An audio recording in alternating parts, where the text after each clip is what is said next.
මේ තියෙන්නේ ඉන්දියන් වැගන්ආර්, ඒ වගේම ස්ටිලෝ, ඇල්ටෝ වගේ වාහනවල ක්ලච් පැඩල් එකේ වේව්ව. ඉතින් මේ ක්ලච් පැඩල් එකේ මෙන්න මේ වගේ ස්ථානයක හෝ මේ වගේ ස්ථානයක මේ ක්ලච් බැලන්ස් කරන්න පුළුවන් පොයින්ට් උපකරණ ඉතාමත් පහසුවෙන් සවි කරගන්න පුළුවන්. අපි දැන් මේ වාහනේ මෙන්න මේ ස්ථානෙට ඉතාමත් පහසුවෙන් මේ පොයින්ට් උපකරණය සවි කරන විදිහ අපි දැන් බලමු. මේ තියෙන අපේ පොයින්ට් උපකරණය.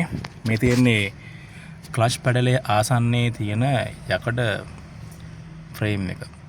ඉතින් මේ යකඩ ෆ්‍රේම් එකට මේ පොයින්ට් උපකරණය ඕනම ස්ථානයක මේ ෆ්‍රේම් එකේ තියෙන ඕනම ස්ථානයකට ඉතාමත් තදින් සවි කර ගැනීමේ හැකියාවක් තියෙනවා. හරි. මේ වෙනකොට අපි මේ පොයින්ට් උපකරණය මේ ක්ලච් පැඩලේ ආසන්නයේ තියෙන මේ යකඩ ෆ්‍රේම් එකට ඉතාමත් ශක්තිමත්ව සකස් කරලා තියෙන්නේ. මේ පොයින්ට් උපකරණයට මේ ක්ලච් පැඩලේ ආසන්නයෙන් ඉහළ පහළ සීරු මාරු කිරීමේ හැකියාවක් තියෙනවා. මේකේ වයර් අපි පිළිවෙලට හදා ගන්න ඕනේ කකුලට හානියක් වෙන්නේ නැති විදිහට. මේ ඔයාලට පේනවා ඇති මේ උපකරණය සහ ක්ලච් පැඩලේ අතර දුර සෙන්ටිමීටර් 3ක් 4ක් පමණ වෙනවා.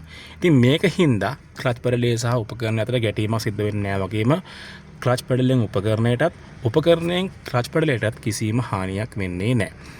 අපි ඊළඟ පීවර වශයෙන් මේ පොයින්ට් උපකරණයේ තියෙනවා මෙන්න මේ විදිහේ පුංචි බල්බ දෙකක්. මේ බල්බ දෙකට සමානුපාතික වෙන විදිහට අපි ලබා දෙන මේ දිලිසෙන පුෂ්ඨය මෙන්න මේ විදිහට අලව ගන්න සමානුපාතික වෙන විදිහට. ඒ වගේම තමයි මේ බල්බෙට සමානුපාතික වන අනෙකුත් කොටස් කළු පැහැවීම වඩා හොඳයි. අපි මේ සාමාන්‍ය ලබා දෙනවා කළු පැහැ මැට් බ්ලැක් ස්ටිකරයක්. ඒ ස්ටිකරය මතින් මේ දිලිසෙන ස්ටිකරය මෙන්න මේ විදිහට අලව ගන්න.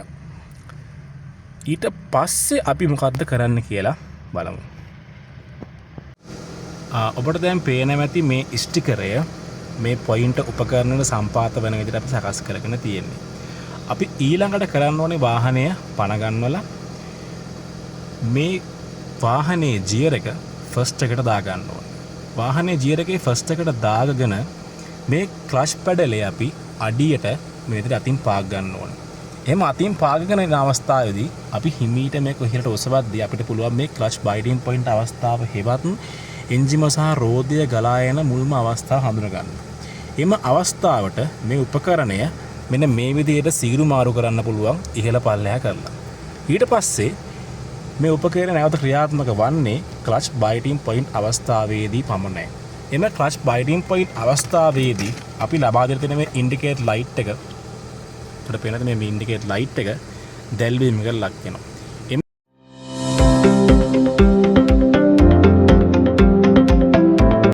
දැල්වීම මගින් පුළුවන් අපිට ක්ලච් බයිටින් පොයින්ට් අවස්ථාව ඉතාමත් පහසුවෙන් හඳුනා ගන්න. මේක තමයි සරලම යාන්ත්‍රණය.